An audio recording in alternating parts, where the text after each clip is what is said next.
Voilà, bonsoir. Là, nous allons commencer la deuxième partie de la leçon et cette partie, elle nous parle de la pression. C'est quoi la pression? La pression, c'est la force moyenne agissante perpendiculairement sur l'unité de surface entourant un point. C'est-à-dire, on a un point quelconque sur la surface. On estime la force agissante perpendiculairement sur l'unité de surface qui entoure ce point. P est égal à F sur A. Et comme ça, on commence à comprendre c'est quoi cette pression. L'unité de la pression est le newton par mètre carré. Donc, comme on vient de dire, c'est la force agissante sur l'unité de surface. La force, c'est en newton et l'air, c'est en mètre carré, ou le joule par mètre cube, ou le kilogramme par mètre par seconde au carré. Mais si la force n'est pas perpendiculaire, c'est-à-dire la force est appliquée à ce point de manière oblique, de manière inclinée, il y a un certain angle, c'est l'angle θ, qui se trouve entre la force et la normale. Donc l'angle θ ici, c'est l'angle qui est compris entre la force elle-même et la normale, et donc la pression dans ce cas, elle sera calculée par pression est égale à force cosinus θ sur l'air. Que veut-on dire par la pression en un point sur une surface est égale à 5 fois 10 puissance 5 newtons par mètre carré? Donc ici, on a un chiffre qui est donné, 5 fois 10 puissance 5 newtons par mètre carré. Cela veut dire que la surface perpendiculaire agissante sur le point entouré par une unité de surface mètre carré, 1 mètre carré, autour de ce point, est 5 fois 10 puissance 5 newtons. Donc, la force, dans ce cas, elle sera égale à la pression fois l'air. Et la force, dans ce cas aussi, elle sera calculée en newtons. Un exemple, une force de 25 newtons qui agit sur une surface de 5 cm². Calcule la pression exercée sur cette surface si la force exercée est perpendiculaire ou la force fait un angle de 60 degrés avec la surface ou si la force fait un angle de 60 degrés avec la normale à la surface. Donc, on commence par la première. On a ici la pression qui est perpendiculaire, donc il n'y a pas d'angle θ. P est égal à F sur A, qui est aussi égal à 25 sur 5 fois 10 puissance moins 4 mètres carrés. Là, on a converti les 5 cm au carré, c'est-à-dire 5 fois 10 puissance moins 2, en 5 mètres carrés, 5 fois 10 puissance moins 4 pour donner le résultat en mètres carrés. Et là, 25 sur 5, ça sera 5 fois 10 puissance 4 newtons par mètre carré. Dans le deuxième cas, la pression est égale à F sinus θ sur A. Et le sinus θ, ou le sinus ici, l'angle c'est l'angle de 60 degrés avec la surface. Ce qui va donner aussi sur R 5 fois 10 puissance moins 4, ça va donner 4,33 fois 10 puissance 4 newtons par mètre carré.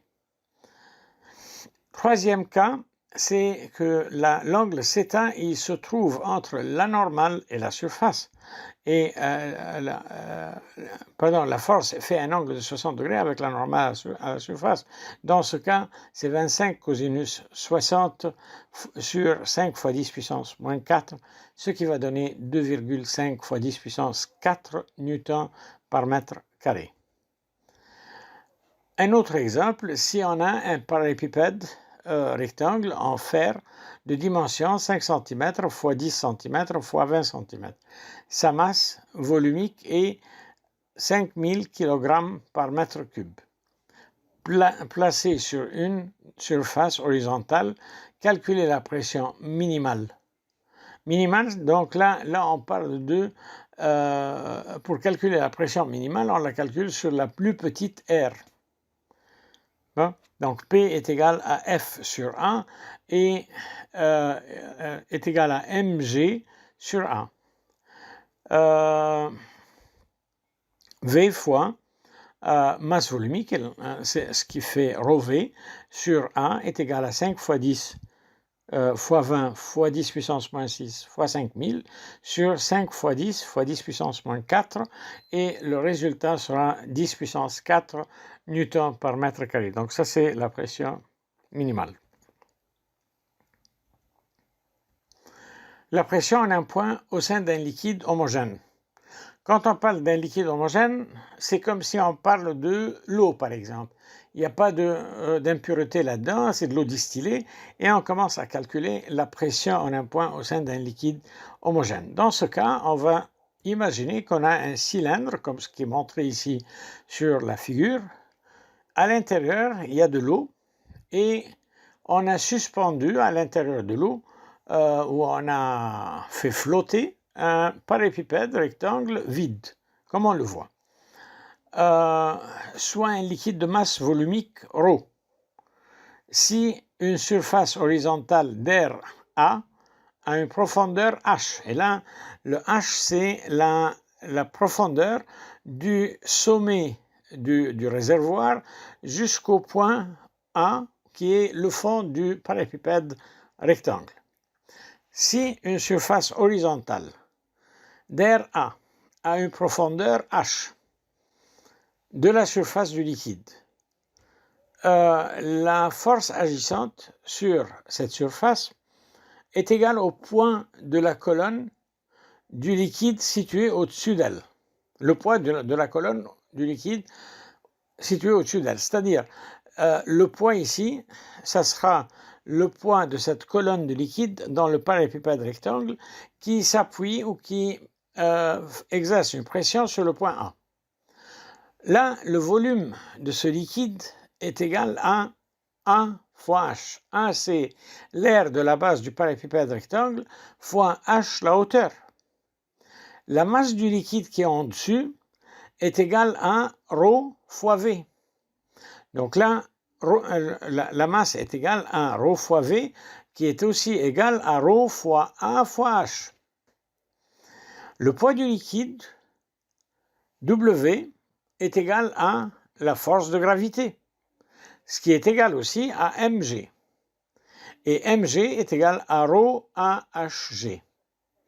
Donc, si on dit que le poids est égal à F sur A, donc le poids est égal à ρ AHG divisé par A.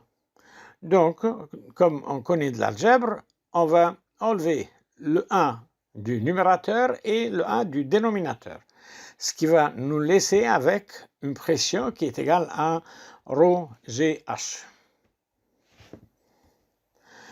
De cette équation, on peut déduire facilement que la pression exercée en un point n'a rien à voir avec l'air du point sur lequel la pression est exercée. Si la surface du liquide est exposée à l'air atmosphérique, donc pression est égale à pression atmosphérique plus ρGH. Les facteurs qui affectent la pression sur un point au sein d'un liquide, premièrement, la masse volumique du liquide, ρ, directement proportionnelle, et deuxièmement, la profondeur du point de la surface, H, directement proportionnelle aussi. Conclusion. Tous les points qui se trouvent dans un même plan horizontal au sein d'un même liquide au repos ont la même pression, même niveau horizontal, même liquide au repos et même pression. P est égal à PA plus ρGH si le bassin est ouvert, donc on est exposé à la pression atmosphérique. Et les facteurs ou la pression en un point dans un liquide homogène ne dépendent pas de l'air ou de la forme géométrique, mais dépendent de la masse volumique du liquide, P, augmente si ρ augmente. La profondeur du point par rapport à la surface du liquide, P, augmente si la hauteur augmente.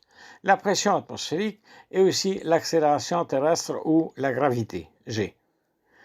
Pourquoi on a dans un barrage, par exemple, pourquoi la base du barrage doit être plus épaisse que le sommet? C'est pour cela que la base du barrage doit être plus épaisse que le sommet pour supporter la pression croissante avec l'augmentation de la profondeur où H augmente. P augmente si H augmente. Aussi, les pneus d'un camion sont larges pour diminuer la pression du camion sur le sol. C'est-à-dire, si on dit que P est égal à F sur 1, alors pour la même force, poids de camion, si l'air augmente, la pression doit aussi diminuer. Tous les points qui ont la même pression au sein d'un même liquide au repos se trouvent dans un même plan horizontal. Et merci.